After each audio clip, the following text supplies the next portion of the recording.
No niin, morjesta vaan kaikille pitkästä aikaa ja mä päätin nyt kuvata videon, koska en ole tässä kesän aikana paljon kuvaillut, vaikka piti. Mut siinä on ollut syytä semmonen, että mulla on toi GoPro mikki, tai mikin adapteri on paskana. Elikkä se särisee vaan, kun on se mikki kiinni. Ja se pitää semmosia outoja ääniä, että sieltä ei kuulu oikeastaan mitään muuta kuin sitä särinää. Ja muistikortissa vähän vikaa ollut kans, se on lopetellut kuvaamista sun muuta. Eikä mulla sinänsä ollut kauheasti intoakaan kuvata, tai ehkä hiukan intoa kuvata, mutta ei niinkään editoida. Niin kuin varmaan moni huomaakin, niin nyt mä puhun kans jälkikäteen nauhalla.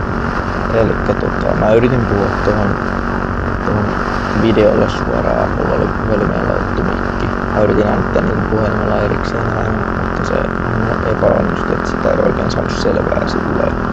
Mutta tosiaan, eli Yamaha VR tuli tässä muutama päivä sitten haettua tuolta Alavuden ABC:lle kävin hakemassa. Se tuli Kruunupyystä muistaakseni Kokkolan vierestä, tuotiin sinne ja sitten mä ostin sen siellä. Menin sinne mopoautolle ja ajoin sen sieltä pois. Kuvasin siinä matkalla motovlogin jo, mutta niin kuin mä sanoinkin, niin mulla oli se mikin adapteri paska, niin mä en siinä vaiheessa vielä tiennyt sitä. Ja tosiaan mulla oli se Hussen VR vielä tuossa kesän alussa, mutta vähän ennen juhannusta mä vaihdoin sen Nelari-Husseen.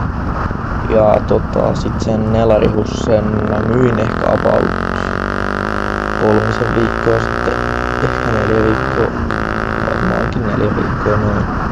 Ja sit tossa ehkä pari viikkoa sitten mä rupesin vähän selailemaan pyöriä, kun tuli semmonen pieni into, että olisi kiva tässä loppukesästä ja syksyllä vähän ajellut 2-pyöräisellä. Sitten tossa viikko sitten about oli sitten semmonen päätin, että nyt mä hommaan jonkun, kunhan nyt tulee vaan kohdalle joku edullinen hyvä vaihtoehto. Sitten mä itse asiassa toistakin Yamaha VR mä meinasin ostaa jo. Mut sit se vissinkin meni jo ja sit tosiaan mä hain ton tuolta ja ei sinänsä ollut pahempana sitä.